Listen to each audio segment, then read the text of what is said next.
Hey there, I'm Dave Karger here at the People EW Video Studio at the Toronto International Film Festival, here with the brain trust from Bros.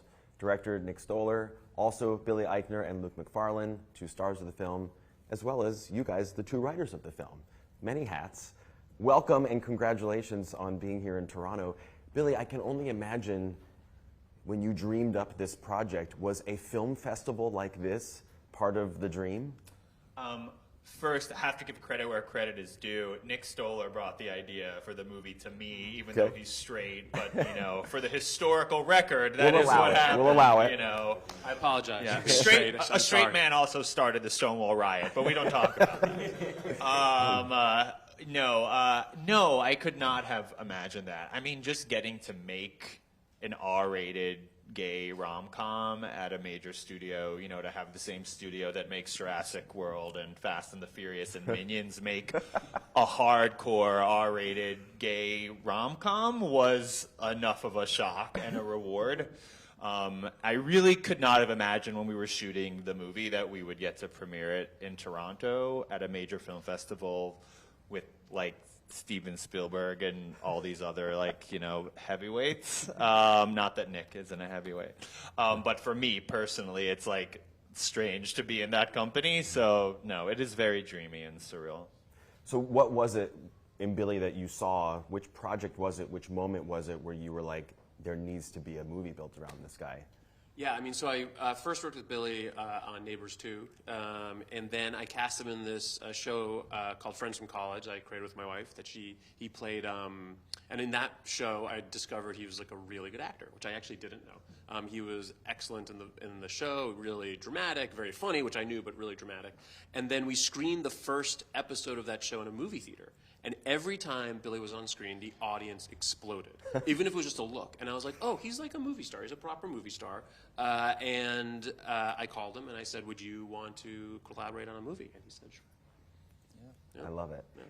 Luke, what was your first impression when you read the script? Was there anything that you were like, okay, I'm in, but a little apprehensive about any part of it? No. I mean, look, honestly, it's not often that you get the opportunity to sort of read a script that is going to be a studio feature film. So I was already excited before I read the first page. And, you know, it was, I think it was sent to me sort of like, you can read the script, and the script will disappear because it's all, you know, top secret, these sort of things. And as soon as I began reading it, I was thrilled because not only was it a very, very funny movie, but it was a great part. And sometimes the sort of love interest doesn't get a really rich, deep, full storyline, and I immediately knew that this was a great role for me. Billy, what was the immediate reaction from the studio executives at the idea of it being an all LGBTQ plus cast? Were they like, oh, of course, or was there any hesitation on their part, like how is this going to actually work? There was no hesitation as far as I know, I'm happy to say. The first decision we made, which the studio was very much behind, I actually think the idea might have come from the studio, was that my love interest would also be played by an openly gay actor. They felt very strongly about that. You know, and if you see the movie, you quickly realize that it would have been so hypocritical had we done that, because the movie is like, that's so not what the movie is about. And so once we made that decision, I did, you know, we were working on the script at that point, and I turned to Nick one day and I said, you know, it would be really cool if the whole cast was openly LGBTQ, even in the straight roles, because it's so rare that we get that. And we've so often historically had the opposite, where straight actors most of the time get to play the most high-profile, highly visible LGBTQ roles, and often to great success. And, you know, no one's saying some of them haven't given incredible performances that were worthy of a lot of respect and acclaim, but we just thought for this particular movie, this was the right opportunity to kind of correct that imbalance a little bit. And I think the movie is better for it for so many reasons. And boy, was I glad that I came out. Yeah, exactly. Because I got put on that list. All right, exactly. Well, it also forced us to cast, you know, to go deep on casting. And I mean, I always say that the secret weapon of any comedy is kind of the unknown, the person that you don't recognize destroying in a movie. And so we have all these people who are, you know, some of them are well known, some of them aren't, but they're all so funny, and they're people that you haven't necessarily seen in these kinds of roles, and that's very exciting. And what's cool is that Judd Apatow, who produced the movie, has this history, as does Nick, of discovering new talent and turning them into stars. You know, if you think about the movies Judd has made, people didn't really know Seth Rogen before Knocked Up. People didn't even know Steve Carell as well before 40-Year-Old Virgin. Melissa McCarthy and Bridesmaids, you know. So we're doing the same thing with this movie, but it happens to be all LGBTQ comedic performers, and that's what's so cool. There's also something really interesting at play here, because what I love about this is that it's a gay love story presented just like a straight love story would in a big studio film. At the same time, the sensibility is different because it's co-written by Billy. So from a directorial standpoint, what was your take on it? Did you want to approach it as you would Forgetting Sarah Marshall, or did you want to come at it in a different way because it's an LGBTQ love story? I mean, it's, you know, every person's love story on Earth is different, you know? There's like 8 billion love stories, and so I just wanted to be as specific to Billy's story as possible and as honest to his story as possible. And so to approach it any other way would have not been as funny, and you know, and so that was, I didn't like think about it. I mean, of course, we talked endlessly about gay romance and all of that, and I learned a lot from Billy. But I would approached it kind of the way I would approach anything, where this is a comedy vehicle for Billy Eichner. This is a romantic comedy, so we're going to talk about love endlessly over many years. But that literally is a therapy session. Writing this kind of movie is a therapy session. I talk about what makes me fall in love. He talks about, you know, it's endlessly. That was the way I approached it. Was like, what is honest? What's honest in this movie, and what's honest in your experience? You know? Luke, there's a great running joke in the film about Hallmark movies. You don't call them Hallmark movies. What's the fake company called? Hallheart, right. But of course, you've made a lot of them. Have you had any feedback? I know the movie hasn't opened yet, but have you heard from any of the Hallmark people like, oh, what you talking about in this movie?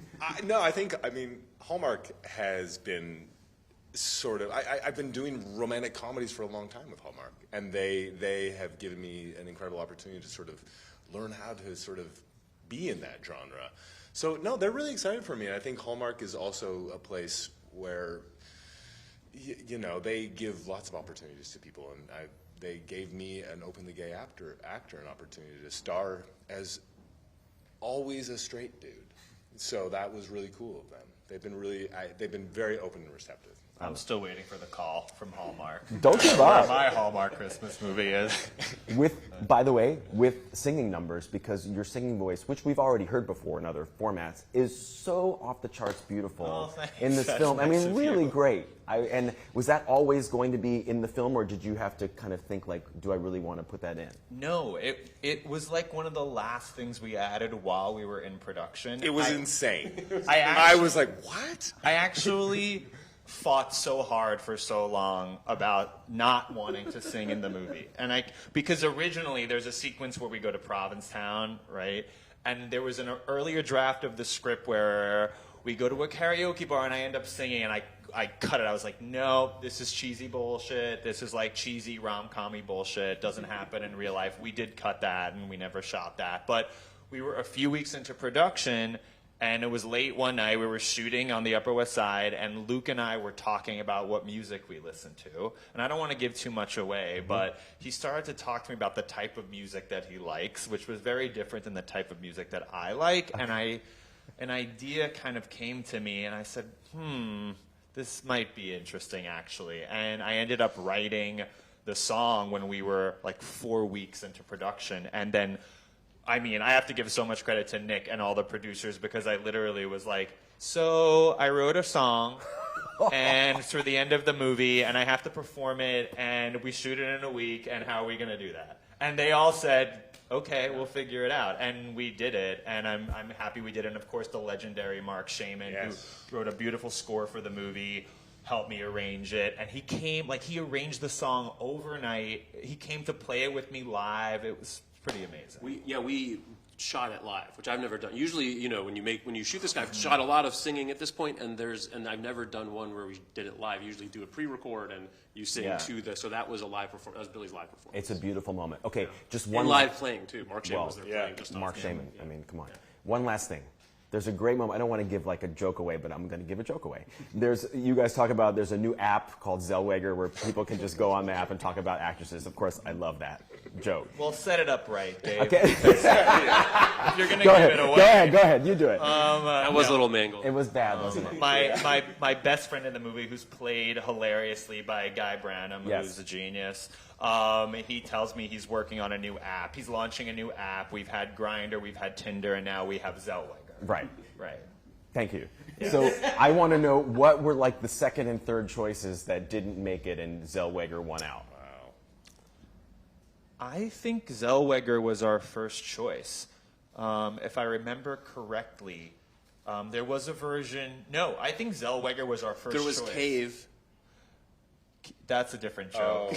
That's a different joke. We had other apps. We had other apps, but then I thought I was like, what sounds like Grindr, Tinder? I was like, right, Zellweger. But then we had to get her permission. Oh. Like this, and I got scared, and so we started to come up with other alts. I was like, Midler.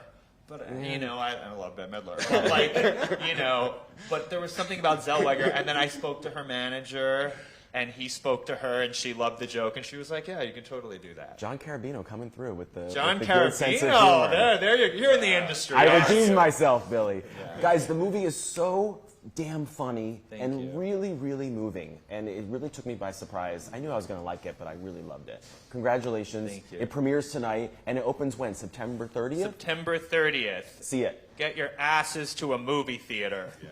It's good. Thanks, guys. Great to see you all. Have fun. Thank you. Thank you.